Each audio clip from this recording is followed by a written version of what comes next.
All right. We are now moving to the non-tech questions. We promised non-tech questions. This is actually sort of a hybrid. Max says, Ben and Andrew, and just started working as a software engineer this fall for a defense company in Washington, D.C. Welcome to the city, Max. I moved for this job as I was under the impression I would be in person, but I got put on a remote team and I might go insane if I have to keep working remote. I knew this job was most likely a stepping stone to another company, and it was the best I could do with this job market. However, I'm now having second thoughts about a career as a software engineer as remote work culture becomes more prevalent. I'm sure this is all a bit premature since there are opportunities for software engineers in person, but nonetheless, in person work is a priority I hadn't considered until now. My plan is to move back to Madison. Oh boy. Farewell, Max, and then try getting an in-person job. Max, it's cold. You know this. Be warm. Well, yeah, that's right. He was there, and then try getting an in-person job with maybe an early stage company somewhere in San Francisco or Seattle. Should I be this concerned about working in person and or with people I like, or more focused on the actual work I'm doing?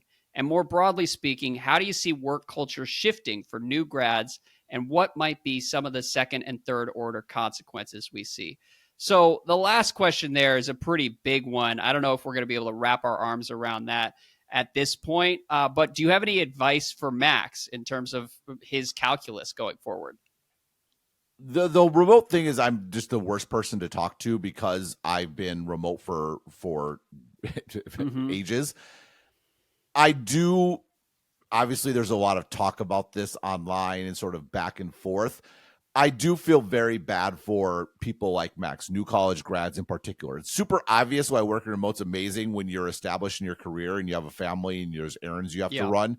When you're starting out and you're just trying to gain experience and make friends and whatever it might be, it's pretty brutal. It definitely sucks. And I do worry in the long run, you know, as I mentioned, that I joked about tech companies getting more efficient. There is a bit tech companies are using a lot more AI for sure. They're on the cutting edge of a lot of this sort of stuff. And, you know, is there a concern you would start out as software engineer, you'd get a job at a big tech company, and then you would meet people, and then you could get into a Yeah. startup, right? How do you get into a startup from Madison when you weren't able to get a job at a Google or a Facebook first, and then sort of move, you know, meet people, build a network, and then sort of go into something interesting? Number one, it sucks for Max. Is it going to suck in the long run for the ecosystem in terms of sort of getting people in, finding the next generation, all those pieces? I think those are all legitimate concerns. And there's also the bit where is there a pulling up the ladder aspect where you have senior people? Yeah, this remote thing's pretty great. Oh, by the way, once we're remote, why don't we just hire developers in Mm-hmm. India or developers in the Philippines or whatever it might be, or South America if we want to have a closer time zone? And then, oh, we're formalizing all this work, which kind of sucks, and we have to like specify everything out and communicate more clearly. Oh, I can just communicate with an AI and sort of do this, right? Like I think there's definitely a question as far as that sort of thing goes. And I don't know. I don't know the answer to it. Again, I hesitate to pontificate on this. I will say there were times where I didn't realize until afterwards that I was getting into a bad state personally because I was deficient in sort of in-person Mm-hmm. interaction. You know, this is to get to your broader philosophical point. I don't think it's particularly healthy that work is your life and that's where you find friends and you fellowship and whatever it might be.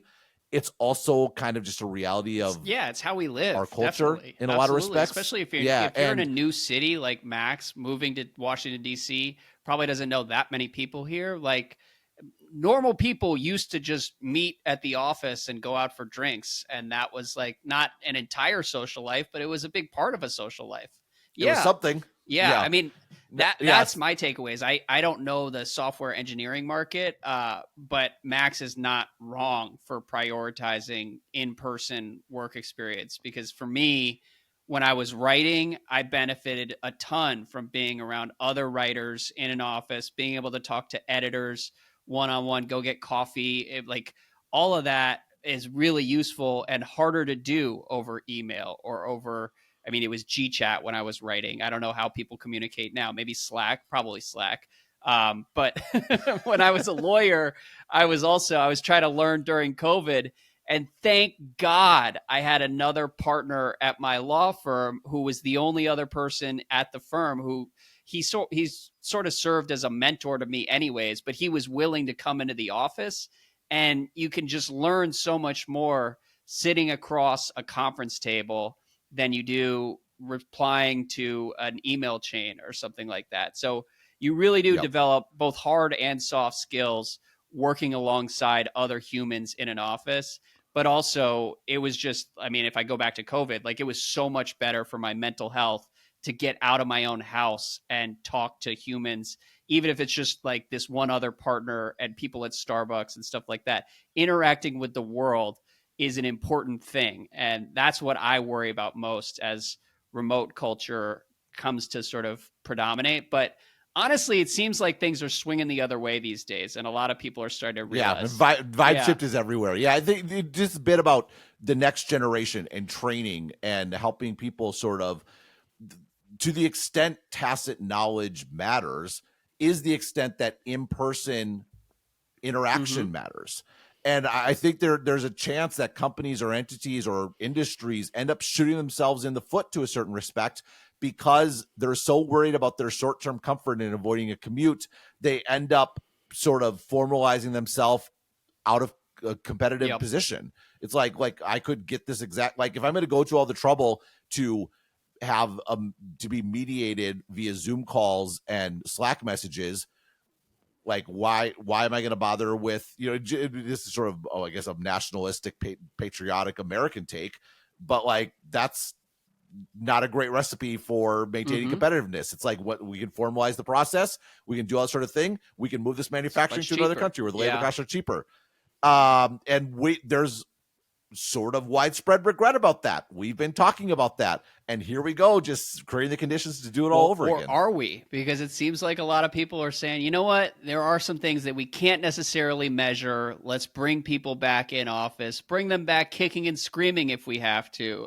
So time will tell on how all of this shakes out. But Max, I hope you find some place that will let you do some software engineering in person alongside other humans, because it's good for a lot of different reasons. And a good email.